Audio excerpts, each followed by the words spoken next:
爸是个穷光蛋，却给我找了个全国首富当后妈。本以为要在后妈家当牛做马，谁知后妈刚见面就给了我500万的红包，还想让我把她的9个女儿全都娶进门。但这几乎是一件不可能完成的事情，因为我的姐姐中不仅有身价100亿的女总裁，还有千万粉丝的大明星，甚至是全球顶级武术大师，也是姐姐们的其中一人。然而那天我亲眼看到绿茶女友上了一个肥猪富二代的奔驰车，临走时还嘲讽我：你家里没钱又没势，老爸只是个农民工，你个穷小子有什么资格追求我？想想自己坚持3月就为了给这样的绿茶买一台新手机，我就气得浑身发抖。正要上前收拾这对绿茶男女的时候，一辆红色法拉利疾驰而来。只见一位顶级大美女走下车，成熟性感的模样简直比明星还漂亮。而这样的大美女却是走到我跟前，上下打量一番后，便牵起了我的胳膊，十分霸气的命令我叫姐姐。一脸懵逼的我一脸懵逼，什么情况？我们俩都不认识，干嘛叫得那么亲？而一旁的绿茶女和肥猪男也震惊了，这穷小子居然有个这样的女神姐姐。在这样一位堪称极品的大美女面前，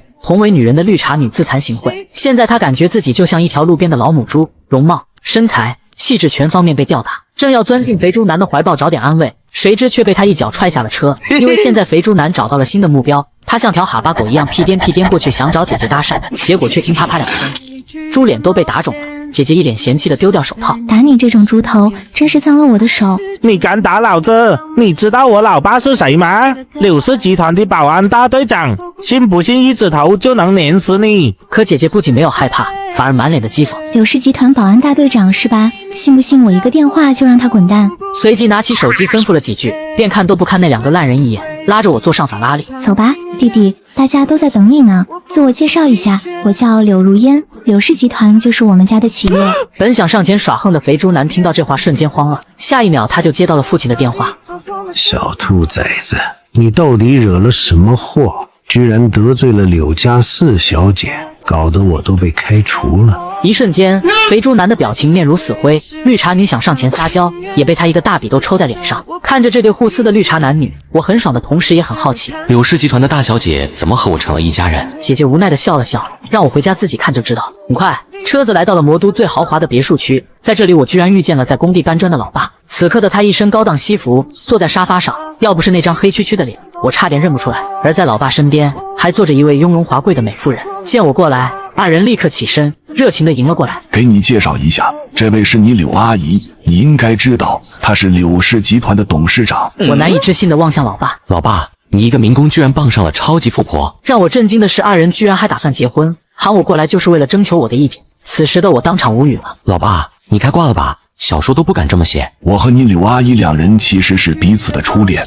后来有缘分遇到就在一起。说完后紧张地看向我，我能说什么？自然是100万个支持。柳阿姨很是欣喜，随手给了我500万的见面红包，当即就宣布今晚全家人要聚一下，顺便给我介绍一下她的9位养女。很快时间到了晚上，共计8辆豪车前前后后的驶入庄园内，而每一辆车上都走下来一位身材极品绝美的大姐姐，她们气质不同，有的温暖，有的高冷，但进屋后目光却齐齐落在了我身上。在这个过程中，四姐柳如烟也在一直观察。柳如烟从小性格强势，喜欢舞枪弄棒，一直跟着老师傅学习武术和近身格斗。出事之后，基本上就跟在柳阿姨身边，成为了柳阿姨的贴身保镖。本来对于老爹的婚事还有些担忧的，突然听到叮的一声，叮，恭喜宿主获得新手礼包，神奇医术，现在是否领取？竟然还有新手礼包领取！一瞬间，一股暖流充满全身，舒适无比。同时脑海里充满了全新的知识，全部都是关于医学的中西医，这些知识完全烂熟于胸，就像是沉浸医道多年的老教授一般。恰在此时，房间外面传来吵架的声音，开门想要一探究竟，只见1楼客厅内，一个风姿卓越的美女正在和柳阿姨吵架。这位美女有鼻子有眼的，一副职场女王的样子，丝毫不逊色于柳阿姨。听着吵架的对话，显然这位美女也是柳阿姨的女儿，似乎还强烈反对老爹和他妈在一起。只见柳阿姨被这位女儿怼了几句，便急火攻心，晕倒在沙发上。同时，柳如烟打电话叫医生立刻过来。我迅速找仆人要了几根缝衣针后来到了沙发前，让我替柳阿姨看看。都怪你，要不是你们父子俩。柳阿姨急火攻心，如果不赶紧救人，恐怕会有性命危险。你还敢咒我妈？我却管不了这么多，立刻下手施针救人。几针下去，扎得有模有样，一时间所有人脸上都写满惊讶、好奇，我竟然还会医术。恰好秦神医也被请来，看到我的手法后，更是整个人呆立在原地。秦神医一眼就看出我的手法比他更为精准，下针速度快得让他都自叹不如。而随着我的治疗，柳阿姨涨红的面容迅速消退，整个人也渐渐醒来。众人都松了一口气，纷纷夸我关键时刻站了出来，唯有大姐还气鼓鼓地瞪着我。冷哼一声，秦神医也来到我跟前，十分恭敬地弯腰行礼，热泪盈眶地说：“小兄弟，没看错的话，你的针法是传说中的鬼门13针，能否收我为徒？”看对方这么大年纪还朝我行礼，我赶紧把人扶起。老先生，你多礼了，咱们交流一下就行。姐姐们都看傻了，魔都中医老教授竟然向我一个乳臭未干的年轻人行大礼，这太离谱了。秦神医走后，家里面的气氛轻松了不少。柳阿姨也正式向我介绍，这是你大姐柳如花，她什么都好，就是人有些霸道，其实就是外冷内热，以后你们多多相处。大姐不情愿地和我握了握手，吃完晚饭后就回了房间。柳阿姨和四姐也跟着过去，母女三人说起了悄悄话。柳阿姨现在看我是越看越喜欢，竟打算让自己的女儿努力，来得亲上加亲，反正不是亲姐弟，她全力支持。柳如花和柳如烟顿时有些无语，不过想起我今天的帅气模样，他们俩竟然有些脸红。妈，你别操心我们9个曾经说过，男人都靠不住，我们要靠自己，而且就算要结婚，我们也要嫁给同一个人。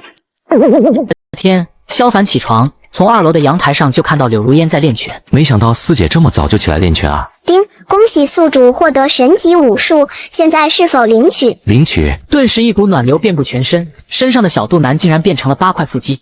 萧凡要不要下来过几招？好啊！抽膝，一个右边，一个左中蹬。这小子怎么这么厉害？就在柳如烟走神的时候，萧凡趁机进攻。抽膝。我们今天就到这里，今天算你赢了，明天再来打一场。3楼卧室阳台上，柳阿姨对于这些看在眼里，会心一笑。你怎么穿成这样就出来了呀？不好意思啊，大姐，我刚洗完澡，只顾着开门了。没想到这个臭弟弟的身材这么好。大姐有事吗？听如烟说，她昨天给你送了礼物，我作为大姐，自然也要送你一件。这是我昨天看到你借了佣人们的银针，所以今天早上派人给你买的，希望你能喜欢。谢谢姐姐，你太贴心了，我正好缺一副银针。对了，大姐，你知道附近哪里有古玩街？我想去买古玩。我爸和柳阿姨结婚，我总不能什么也不送，所以想去看看能不能遇到合适的礼物。原来是这样，有是有，不过假货比较多。我今天上午正好没事儿，可以带你去看看。那就麻烦大姐了。正好趁着这个机会，好好观察观察这个臭弟弟。俩人吃过早饭后，就直接出发去古玩街了。很快，他们便来到了魔都有名的古玩街。在这古玩街上，卖什么物件的都有，玉石、手串、字画瓷器应有尽有。丁，恭喜宿主获得了鉴定提示框，现在是否领取？领取。眨眼间，萧凡的眼前就出现了许多提示：一个赝品花瓶，价值10元；一个开光手串，价值100元。哇，这个也太有用了吧！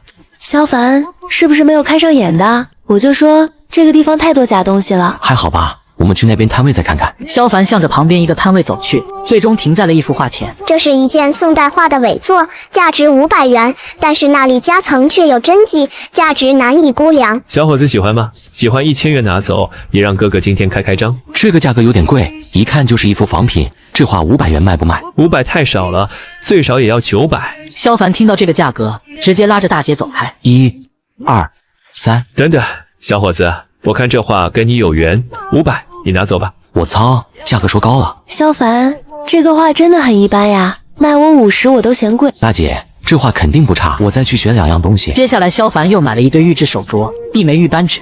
萧凡，你买的东西也太一般了吧？这些东西能送人吗？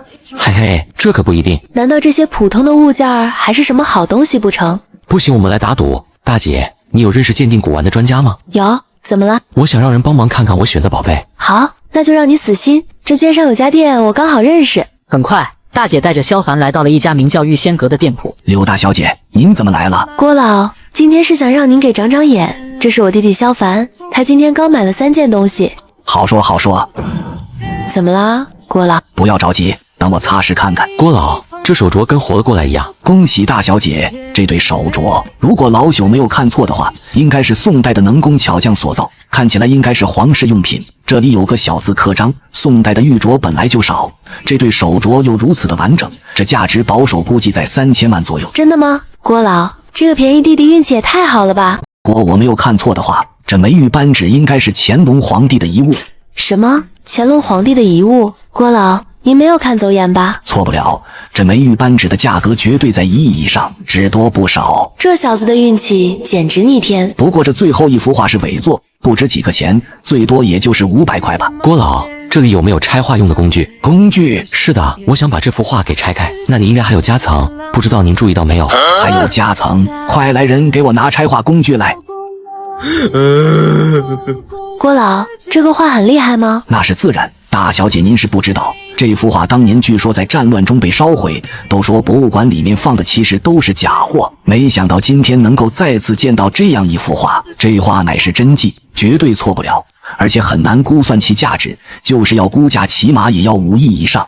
这弟弟也太逆天了，莫非他有非常强的鉴定能力？1、2件还可以说是运气，连续3件都捡漏成功，这就不是运气的问题了。惊人的医术，随手捡漏的古玩竟然就价值上亿，这样的人还需要贪图我柳家的家产吗？转眼间时间就到了中午，两人就选择在附近的一家高档西式餐厅吃饭。对了，大姐，这个送给你。大姐看到这一幕有些迟疑，虽然柳家不缺钱，但是郭老说这副手镯可能价值3000万。大姐可不能不收啊，毕竟早上我还收了大姐的银针。萧凡一早就看出大姐喜欢这副手镯，所以才打算送给她的。那好吧，接过去，把手镯戴在了手腕上，心里甚是喜欢。大姐，这手镯和你简直绝配。还行吧。对了，萧凡，你之前学过古玩鉴定吗？还好吧，之前感兴趣就看了一些书，学习了一些。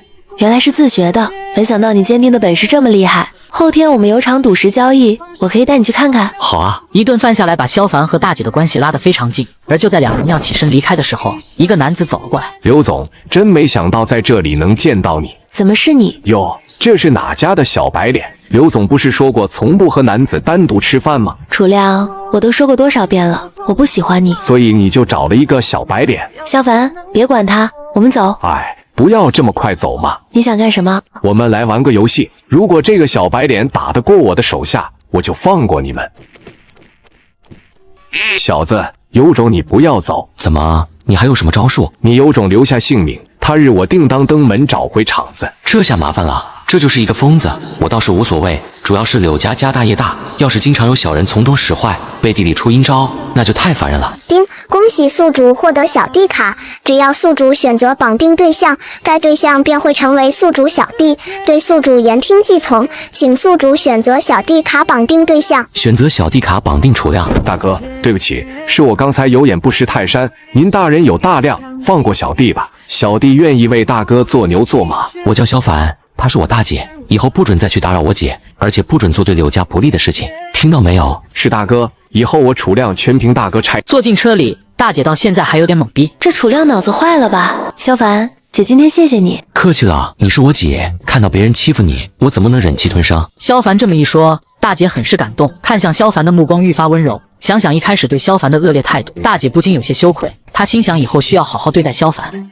哼，你们俩偷偷逛街，竟然也不叫上我。早上走得匆忙，而且柳阿姨需要你保护，所以就只有我和大姐一起去了。下次一定带上你。哼，四姐，不要生气，我选了一份礼物送给你，希望你喜欢。这玉扳指古朴典雅，观之让人心静生慧。谢谢弟弟，我很喜欢。四妹，这是萧凡在古玩街买来的，当时买的时候几百块，后来找玉轩阁的郭老鉴定了一下，竟然是一枚乾隆皇帝用的玉扳指，价值至少在1亿以上。原来这么宝贝，那我简直更喜欢了。萧凡，这东西太贵重了。不碍事的，都是捡漏回来的，我也没有花几个钱。对了，我也有礼物送给爸和柳阿姨。还有我们的礼物，萧凡真是有心了。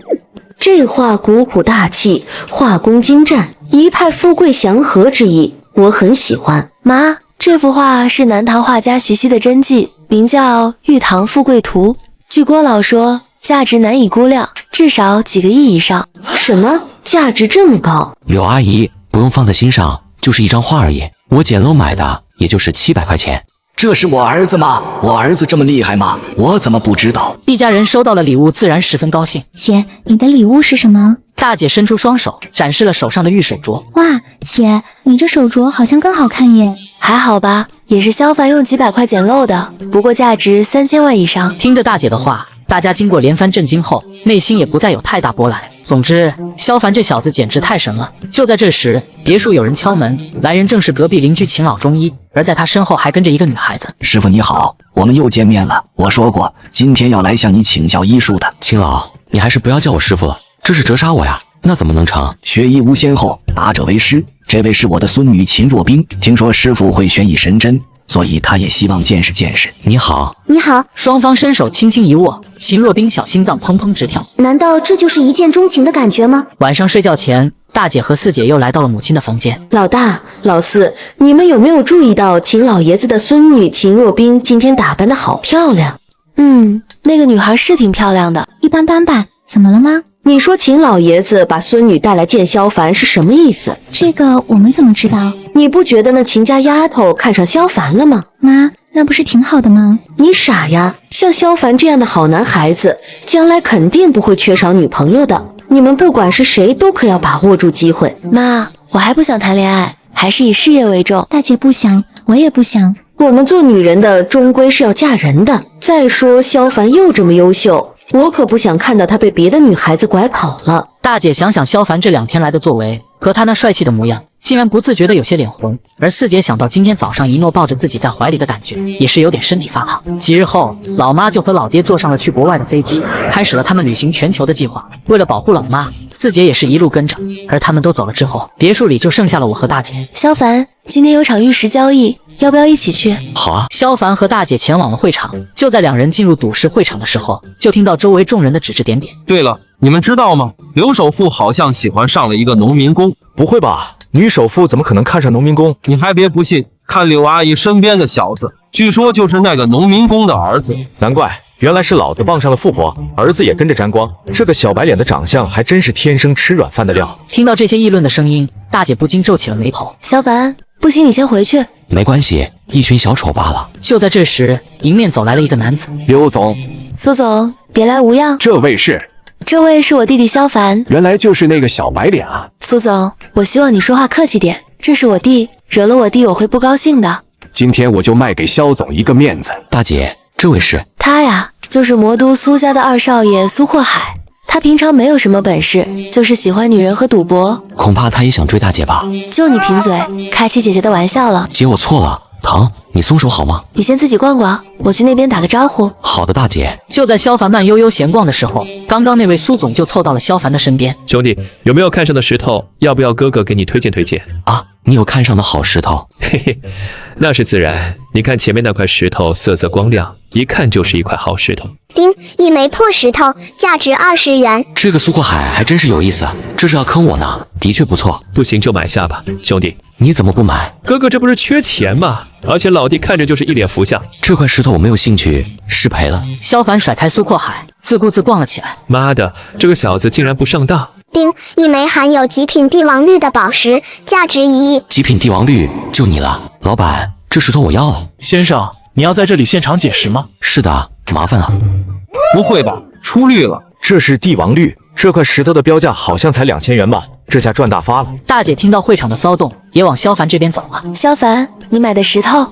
大姐一脸懵圈，她明明刚走开一会，怎么萧凡就整出了这么大的动静？刚才还嘲笑萧凡是一个小白脸的人，现在眼睛里只剩下了羡慕嫉妒恨。先生，这是您开出的石头吧？是我开的。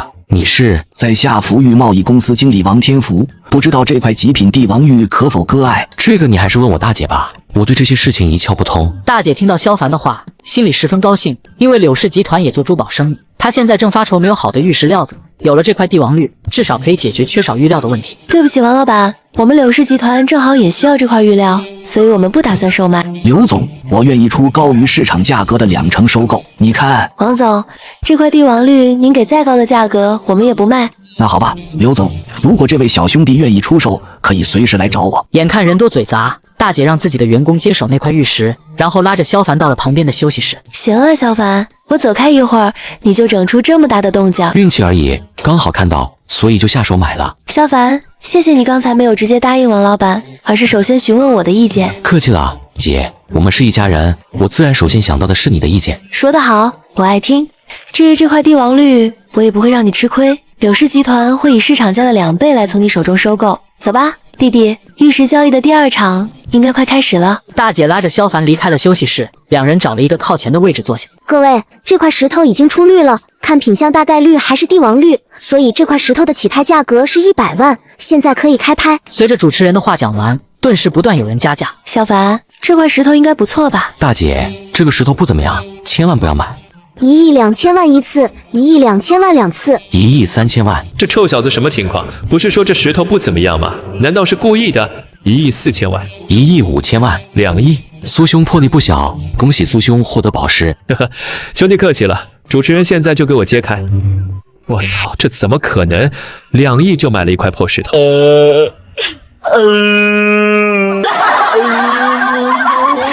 大姐，这可不是闹着玩的呀。我们可不怕，除了你四姐这个丫头之外，我们还有别的守卫在暗中保护。别的守卫？说不定你昨晚遇到的就是暗卫。中午我就不回来吃饭了，你一个人在家乖乖的呀。萧凡摸了摸脸，难道这就是来自老姐的溺爱？萧凡看到餐桌上大姐没有吃什么饭时，突然有了做饭的想法。丁，恭喜宿主获得神级厨艺，是否领取？真是想什么来什么，领取。高端的食材往往只需要采用最朴素的烹饪方式，大姐一定会喜欢吃的。我操！就当萧凡感到疑惑的时候，忽然听见餐桌上有响动。原来是你。萧凡先生，不要打了，小姐不要打了，萧凡是你弟弟，不是外人。听着佣人们七嘴八舌的劝解，萧凡顿时明白这位黑衣女的身份，她根本就不是什么女刺客，而是柳阿姨的养女之一。黑衣女停下攻击，兴趣缺缺的离开。这位是夫人的七小姐，七小姐神出鬼没，有时连我们这些下人也是吓一跳的。原来是这样。萧凡回到自己的房间，拿起手机向大姐打去电话。大姐，七姐是怎样的人？你见到她了吗？电话里不方便说，还是见面再跟你说吧。那好吧。对了，大姐，我看你这2天胃口不是太好，今天中午你想吃什么？我做好给你送过去。你还会做饭呀？一般般吧。好啊，我倒要看看你能够做出什么花样来。就在这时，外面敲门声响起，来人正是黑衣女七姐。不过现在她已经摘掉了口罩，换掉了黑色衣裳。听说你就是萧凡？是的，你是七姐。是的，你身手还不错，但不要让我知道你欺负我们姐妹，否则我一定不会袖手旁观。姐姐放心，我不会的。既然刚才吃了你的鸡蛋饼，那这是送你的礼物。七姐，你客气了。你既然收了大姐和四姐的礼物，总不能不收我的礼物吧？好吧，谢谢七姐。这就对了，你既然是我弟弟，我是你姐，以后我罩着你。送完礼物，七姐便回了自己的房间，在姐妹群发起了信息。这个小子功夫确实很厉害，和我几乎打成平手。是吧？我就说他很厉害。会打架有什么了不起的？男孩子重要的是要有修养，成天好勇斗狠怎么能行？就是，男人不会打架，那还是男人吗？萧凡看时间差不多要中午了，拿着装好的便当盒出了小区别墅，前往柳氏集团大厦。萧凡，这汤好好喝，这里都加了什么配料呀？大姐，这4红汤里面加了红豆、紫糯米、红枣、红芸豆，有助于补充气血。谢谢你，萧凡，我好久没有吃得这么开心了。大姐你喜欢就好，不行我这几天都来给你送午饭吧。我看大姐这几天脸色有些差。那也行，你要是没有什么事情的话，那就过来吧。对了，大姐，七姐到底是做什么的？她就是一名暗影卫士，专门为官方部门服务的。但是关于她的具体工作，我也不是太清楚。暗影卫士？她也是昨天晚上才回来的，我还没有来得及给你介绍。她估计是想看看你这个弟弟的本事，并不是要有意针对你。原来是这样啊！收拾了一番，萧凡提着便当盒离开了柳氏大厦。第二天中午，萧凡再次去给大姐送饭。当萧凡来到总裁室门外时，却发现房间里传来吵闹的声音。刘总，这个化妆品项目，我认为现在可以砍掉了。我不认为应该砍掉，我们应该再努力一下，不能如此轻易放弃。不放弃难道还要继续亏损？我们是商人，不是搞慈善的，既然不赚钱，就放弃吧。是啊，刘总，董事会对于这2年您的决策很是质疑，对于您是否应该继续担任总裁之位表示深度怀疑。几位叔伯是什么意思？大姐感受到了威胁，毕竟这些股东联合起来的股份可以和柳家占的股份平起平坐。这是我妈创办的企业，现在你们想要造反吗？见大姐发怒，众人便不再说话，只能灰溜溜的出来。萧凡先生，现在你可以进去了，不过刘总好像不太高兴。我来处理。大姐，具体遇到了什么困难？就是旗下的化妆品公司一直没有研发出全头产品，这2年出的产品市场一直反应平平，所以公司在化妆品这块一直在亏损。原来是这样，如果我给你提供配方怎么样？你有配方？大姐，你可不能小看我，你弟弟再怎么说也懂一点医术，中医里美容养颜的古方可是有不少呢。算你说的有点道理吧，不过医术和化妆品能一样吗？大姐，你要相信我，我们一起合作开发一款化妆品怎么样？萧凡很是自信，拿起桌子上的纸笔，便就写了一个古方出来。这能行吗？试试不就知道了吗？午饭后，秘书小丽开车带着大姐和萧凡来到了郊区的工厂。霍师傅，按照这个方子，你先做出一份样品出来。好的，刘总，我立马去办。2个半小时后，样品终于制作了出来。这样品，这卖相，这气味，我怎么感觉好像不太靠谱的样子？刘总，这是古法工艺制作出来的，完全按照了古方上的制作流程完成的。大姐，这不能怪我呀，古方就是这么写的。虽然卖相有点非主流，但是效果是很好的，你试试。我这皮肤也是不出效果啊。这样吧，刘总，我去招募志愿者，优先找些皮肤瑕疵明显的女生来。好，就这么办。小凤，你来试试。好的呀。这是错觉吗？赶快，你们也赶紧试试。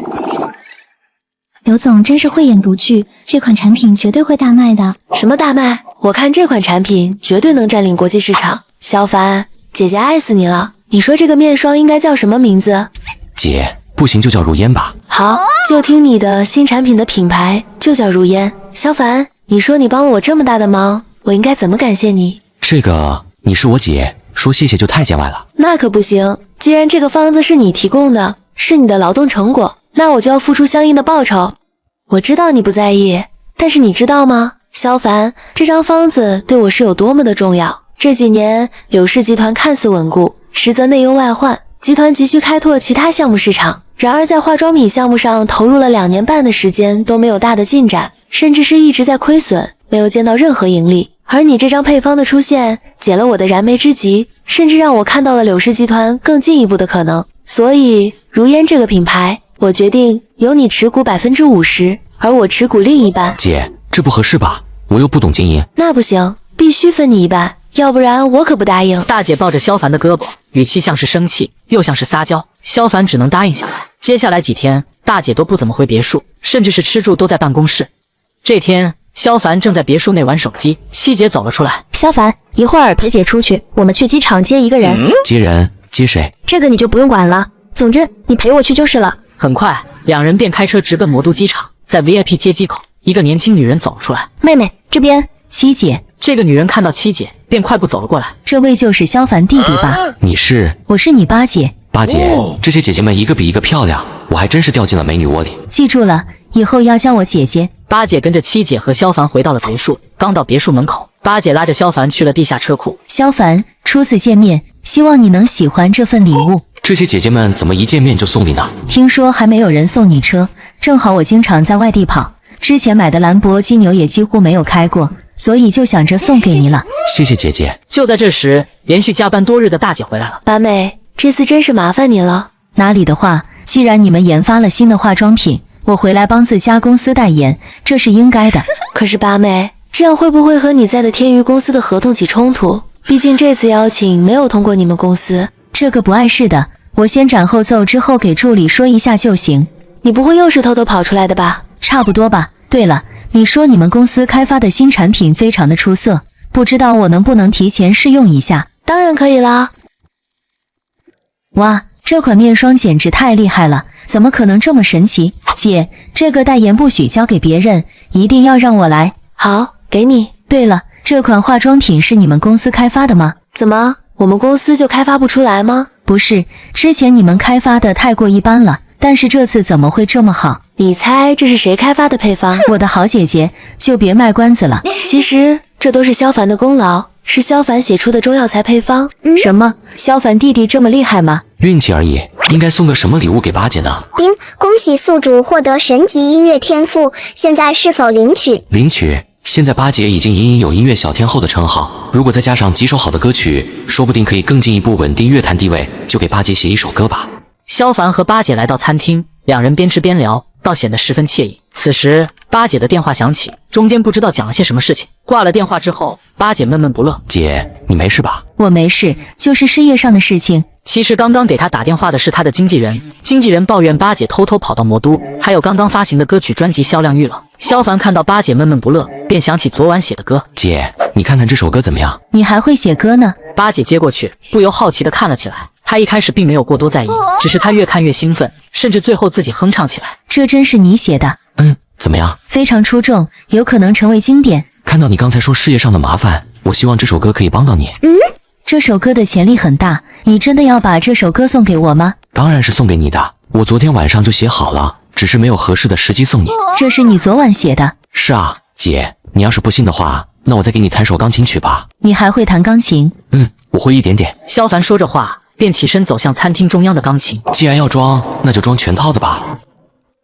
当这首钢琴曲响起的时候，餐厅里突然安静了下来，众人纷纷望向钢琴的位置，顿时停下了手中的动作，仿佛化身雕塑。就连号称音乐小天后的八姐也震惊不已。演奏结束，在热烈的掌声中，萧凡回到了座位。怎么样，演奏的还可以吗？你刚刚演奏的是什么曲子？这首曲子吗？还没有想到要起什么名字。你的意思是？是的，是我刚才的即兴创作，要不然这首曲子就叫雨晴吧。萧凡，你怎么用我的名字作为这首歌呢？姐，这是我送你的礼物，而且这首曲子就像雨过天晴之后的感觉。就在这时，八姐的电话响了起来，来电的正是天娱公司的蓉姐。我的小祖宗，你赶紧回去吧，不能再耍小脾气了。这次的专辑销量太差了，天娱不会一直把资源向你倾斜的。这次天娱的高层已经打算冷藏你一段时间。蓉姐，他们这也太过河拆桥了。之前我为他们赚了那么多的钱，没想到现在这么对我。雨晴，这个社会是现实的，你现在唱不出红的歌曲，没有办法持续为公司盈利，他们自然不想对你继续资源倾斜。谁说没有好的歌曲了？我现在就有一首，不过我现在想和天娱解约了。解约？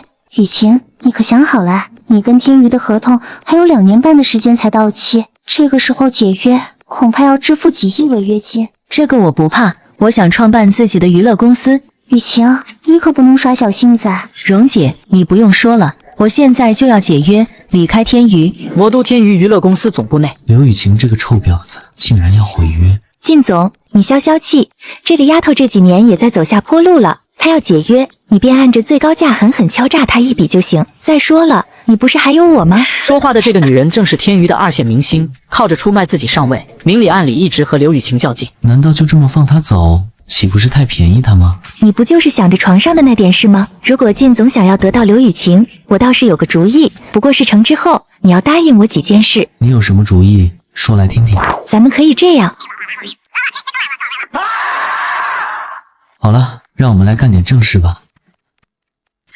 网络上，萧凡在餐厅里弹奏钢琴的视频被路人上传，并且迅速走红，更是有钢琴大师称视频里的钢琴曲必将成为经典。刘雨晴拍完如烟系列的广告之后便没有出门，一直拉着萧凡练习萧凡送他的那首歌，还专门为这首歌起了一个响亮的名字，叫做《珊瑚海》。萧凡，你来看看我唱的怎么样了？八姐，你唱的已经相当完美了。萧凡，你说我该怎么谢谢你？你送我这么好听的歌曲。姐，你已经送我一辆跑车了，我还怕一首歌太少呢。如果觉得太少的话，那你把那首叫做《雨晴》的钢琴曲也送给我吧。姐，那首钢琴曲既然以你的名字起名，自然也是送给你的。那太好了，萧凡，我可不可以把这首《珊瑚海》和《雨晴》上传到企鹅音乐吗？当然可以了，姐，既然都送给你了，就是你的，任你处置。好，我最爱你了。你们快去看呀！企鹅音乐上竟然有一首钢琴曲和视频帅哥弹奏的一模一样，真的假的？还真有呀！你们快看这个发布雨晴的账号下，竟然还发布了一首歌曲，名字叫《珊瑚海》，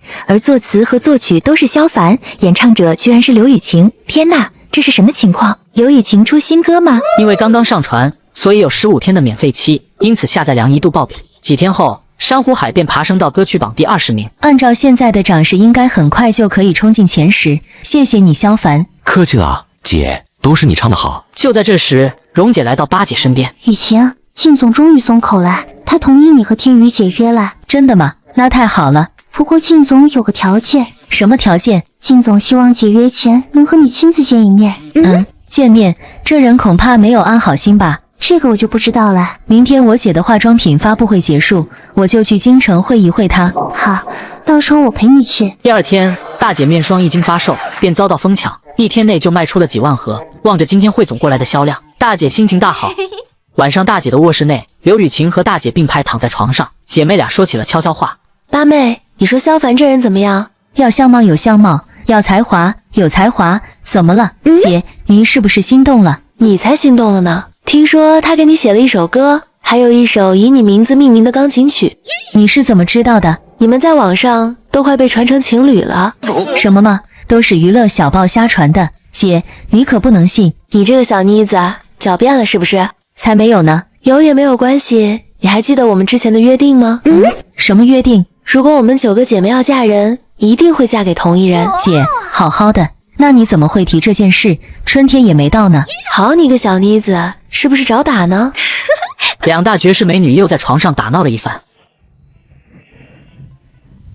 唉，可算是到了。萧凡，谢谢你能陪我过来。没关系的，我在家里也没有事干，正好出来透透气。萧凡，你就住楼上的次卧，还有什么需要的？小区里就有超市，我一会下去买。好的，八姐，麻烦你了。哎呀，小衣服忘记收拾了。粉色的、黑色的、蓝色的，还有，我去八姐，这也太大胆了吧！萧凡望着八姐羞怯地跑开，不由摇头失笑。就在此时，蓉姐的手机响了起来。喂，靳总。王蓉，你晚上带雨晴来见我，我和她先解约合同。靳总，你知道的，雨晴是不愿意做那些脏事情的，还请靳总您能饶了雨晴。王蓉，你把我当成了什么？我是种猪吗？我有那么色急吗？靳总，我家雨晴你是知道的，性子特别倔强。我也很欣赏雨晴，不过今晚她过来，我不难为她，而且还有天宇许多人到场，不信你可以问问。再说了，我也不喜欢强迫别人干不喜欢的事情。靳总，不知道今晚是个什么局？来了你就知道了。挂了电话后，不一会儿，靳幽海就发送给王蓉一个地址。很快，在客厅里，王蓉把靳幽海的话讲了一遍。刘雨晴听完微微皱眉，去，没什么好怕的。好，我陪你一起去。那你们也要带上我。既然大姐让我陪着来，我一定要保护好你们的安全。几人驱车赶往靳幽海发的地址。雨晴姐，靳总可是等你等的好苦呀。哼，靳总在哪里？带我们过去。靳总，你今天这个局是什么意思？我还能有什么意思？自然是希望大家做个见证。好了，各位，既然雨晴来了，我就直奔主题了。今天这个局是雨晴要和天宇解约，大家都知道的，我一向重情重义。既然雨晴想要离开，我也不勉强，但是我有些舍不得她呀。我这个人一向相信运气，所以就想和雨晴赌一把。如果我赢了，雨晴留下继续待在天娱；如果我输了，我就和雨晴现场签字解约。你们看怎么样？靳总，我只想和天宇好聚好散，何必要弄成这个样子？这么说，你不想给我面子，那你就回去吧。这件事以后再说吧。听到这话，刘雨晴和王蓉很是纠结。不知靳总想玩什么游戏？你是哪颗葱？呵呵，我是刘雨晴的弟弟。刘雨晴还有个弟弟。算了，这里有2个纸条，你要是能猜出2张纸条，哪一张有字或者哪一张无字，就算你赢。有字或者无字，靳总，这有点不公平吧？不公平，那我再给你一个选择，如果你能猜对，违约金我1分不要，立马现场签字解约。如果你输了，你刘雨晴以后任凭我差遣，并且2年半内不能离开天宇，怎么样？哼，我们法庭见。请便，我又不着急。要是这样回去，八姐肯定心里不好受。就在此时，系统的提示音响起。叮，恭喜宿主获得猜测卡2张，此卡可猜测你想知道的一切。靳总，我来替雨晴姐和你玩吧。萧凡，你在胡说什么呢？谁玩都一样，只要雨晴同意就行。雨晴姐，你让我试试，其实我还是挺有把握的。再说了，这个合约也没啥约束性，如果我要是猜错了，我们就跑回去，有七姐罩着，她也奈何不了我们。你这个小机灵鬼，就按照你说的办。什么情况？算了，反正这里有监控。靳总，那我可就开始猜了，希望你到时候信守承诺。他妈的装起来了！你要是能猜对，我当场给你磕10个响头。我猜这2个纸条都没有字。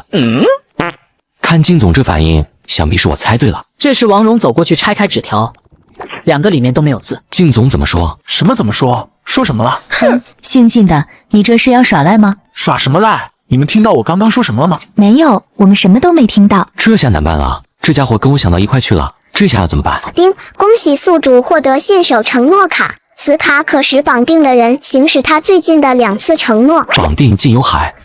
雨晴，那5个亿是通过什么方式转给你？对了，小黎把合同拿过来，给雨晴解约。这是什么情况？不知道啊，谁知道他抽什么风？不过这件事也算是顺利解决了。也对，管他呢。几人驱车回家。萧凡，今天真是谢谢你。客气了，八姐，我既然叫你姐，那么这都是我应该做的。对了，萧凡，这5个亿我转给你。不用了，八姐，你留着吧，你现在创业正好需要。那不行，今晚你已经帮了我这么大的忙了，这个必须转给你，否则我可不高兴了。那好吧，如果有需要你和我说。这还差不多。雨晴，我刚刚已经顺利从天娱辞职了，以后你要养我呀。那太好了，蓉姐，你先帮我注册一家公司吧，我们从头开始打拼。行，你说我们注册的公司应该起什么名字？蓉姐，我昨天想了一晚上，就叫羽凡吧。好，这个名字倒是不错，你这个弟弟也着实厉害。萧凡，你再给我写几首歌呗。行，我有灵感再写吧。别呀，你看我要组建新的娱乐公司，而且也想让你成为股东，你就帮帮姐姐吧。我不懂经营，不过写歌倒是可以。那太好了，你大概要多久可以写一首？快拿支笔来，我现在似乎来了灵感。好，大姐，你看看可以吗？要是不行，我再多写一些。再多写一些。你还有？看着手上的几十首歌，刘雨晴震惊的美眸圆睁，当场石化。接下来的几天，刘雨晴和王蓉投入到新公司的忙碌之中，萧凡则是坐飞机回了家。